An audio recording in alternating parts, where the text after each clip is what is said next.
PT Geni Arta Sejahtera atau Gas Solution adalah perusahaan nasional yang memimpin sektor jasa energi di Indonesia dengan inovasi yang terus berkembang. Gas Solution hadir untuk memberikan solusi total di industri gas dan energi terbarukan. Gas Solution memiliki kantor pusat yang berlokasi di Jalan Ahmad Adna Wijaya, nomor 12, Kota Bogor, yang dilengkapi dengan fasilitas unggulan seperti gym, lapangan tenis, dan asrama guna mendukung kenyamanan dan produktivitas karyawan.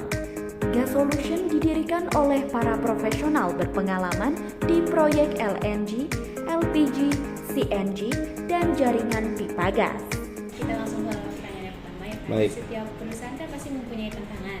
Nah, tantangan yang ada di perusahaan itu apa sih? Apakah dia tuh mencakup digitalisasi, terorisme, perubahan iklim, atau perubahan demografi, atau bisa jadi mencakup semuanya? Oke. Sebenarnya kembali lagi untuk tantangan tiap perusahaan itu tergantung dari perusahaan itu sendiri.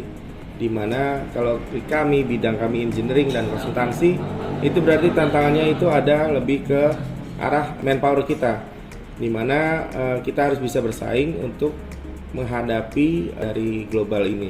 Seperti contohnya misalnya pendidikan kita untuk manpower harus lebih ditingkatkan kembali. Kemudian untuk software untuk penunjang pekerjaan harus kita lengkapi, dan kemudian juga untuk teknologi seperti peralatan pekerjaan semuanya itu harus lengkap untuk teamwork kita. Terus Bapak bisa memberikan contoh dari role related information sama corporate information yang harus diketahui sama pegawai, mungkin bisa Bapak jelaskan. Jadi kalau untuk di sini itu karena kita lebih bersifat tim ya, jadi kita lebih menerapkan sistem kekeluargaan dibanding seperti BUMN besar seperti itu. Mereka lebih role-nya mungkin lebih sendiri lagi ya.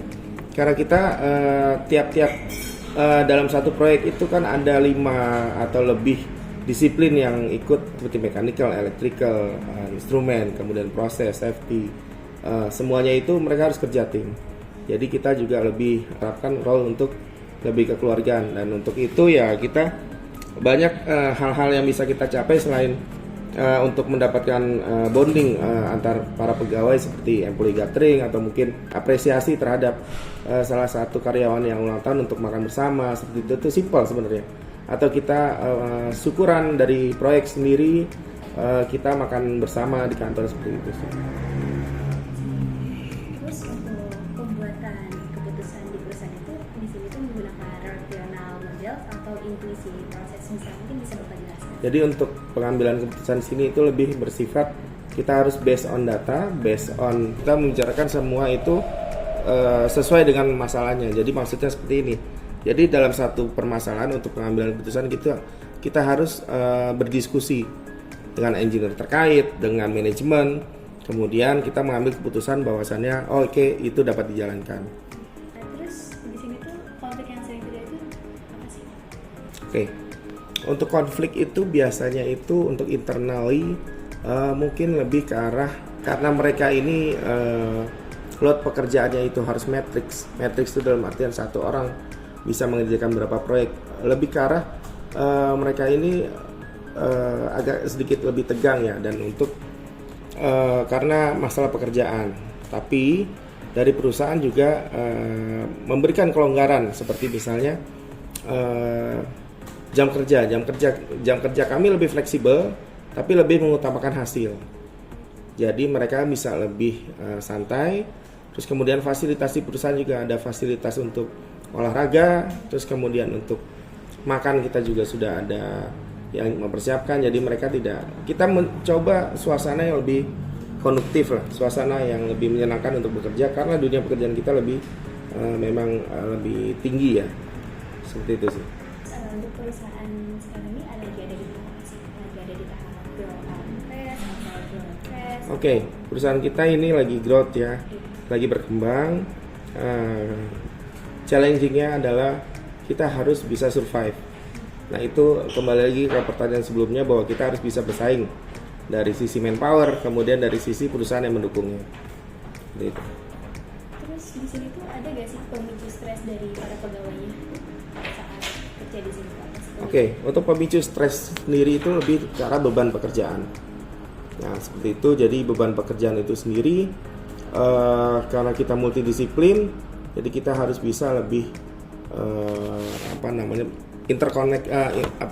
berkomunikasi dengan sesama. Kemudian pemicu stres itu selain pekerjaan itu juga tekanan dari customer atau dari user.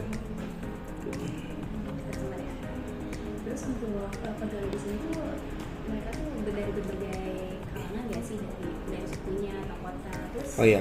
untuk jenis kelaminnya tuh di sini tuh mayoritasnya tuh kayak gimana? Sampai usia yang dibutuhin dari si pekerjaan itu dari usia berapa sampai? Oke. Jadi untuk yang pertama ya, untuk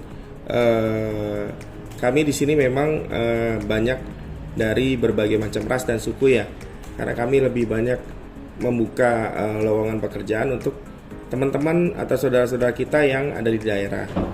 Sehingga kita juga menyediakan mes untuk mereka bisa beristirahat, kemudian juga makanan yang ada yang masak seperti itu. Terus kemudian juga apalagi pertanyaan tadi? Untuk jenis kelamin.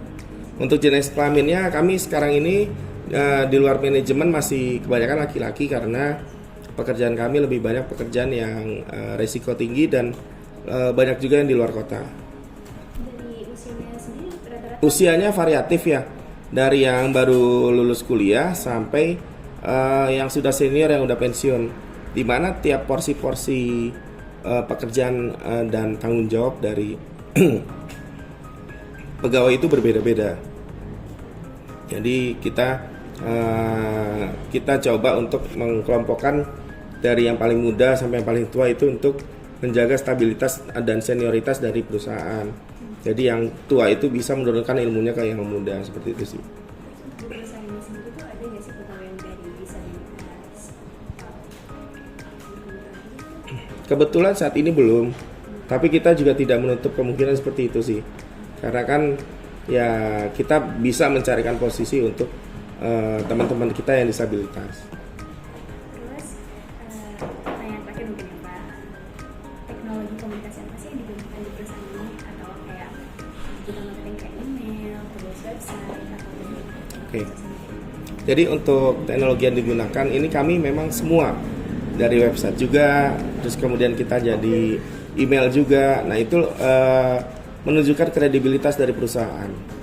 Jadi kita harus membuat perusahaan ini easy to capture. Jadi kita bisa dari email atau mungkin dari flyer atau mungkin dari juga company profile yang ada di internet. Jadi orang tinggal mengetik nama kita, mereka sudah tahu data kita, pekerjaannya apa, job desk apa, kemudian juga bidangnya apa, seperti itu semua dengan informasi yang lengkap dan detail, semua harus ada di website.